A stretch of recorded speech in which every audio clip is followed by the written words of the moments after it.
Mission success মনে হচ্ছে এবার বিজনেসটা শুরু করেই দিব। কোনো একদিন টুক করে স্টল নিয়ে বসে যাব ভাইরাল হওয়ার আশায়। কি বলো তোমরা? আজকে আমি পুডিং বানিয়েছি। আজকে না, অবশ্য গতকাল সন্ধ্যার দিকেই বানিয়েছিলাম এটা।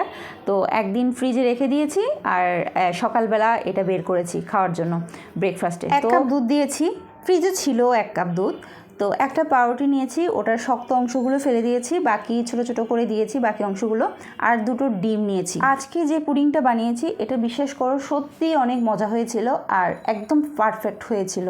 তো এর আগেও আমি অনেকবার বানিয়েছি কিন্তু পারফেক্টলিভাবে করতে পারিনি, বাট আজকের পুডিংটা একদম পারফেক্টলি করেছি। পুডিং বানানোর ক্ষেত্রে একটা জিনিস মাস্ট বি মনে রাখতে হবে, যেটা আমি এতদিন বুঝতে পারিনি, সেটা হলো দুধের পরিমাণ যতটুকু হবে তার অর্ধেক পরিমাণ হবে ডিমের। আজকে সেভাবে মেজার করে দিয়েছি, দেখলাম খুবই ভালো হয়েছে। তবে আমি ক্যারামেলটা করতে গিয়ে একটু ভুল করে ফেলেছি।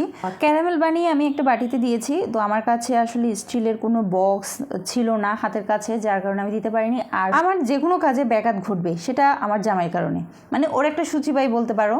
ও কোনো একটা জিনিস আমি রাখলাম না গুছিয়ে, সে সেটাকে এমনভাবে গুছিয়ে রাখবে যে পরবর্তীতে সেটা আর খুঁজেই পায় না। তো এদিকে দেখো আমি স্ট্যান্ড পাচ্ছি না খুঁজে, যার কারণে আমার এইভাবে কাজটা করতে হলো। তবে পুডিংটা 30 মিনিটের মধ্যে মোটামুটি হয়ে গেছে, একদম পারফেক্টলি হয়ে গেছে। কাঁটা চামচ দিয়ে দেখছি ঠিকঠাকভাবে হয়েছে কিনা, তো দেখলাম ঠিক আছে। তো ফ্রিজে রেখে দিব সারা রাত। ভাবছি এবার পুডিং দিয়েই বিজনেসটা শুরু করব।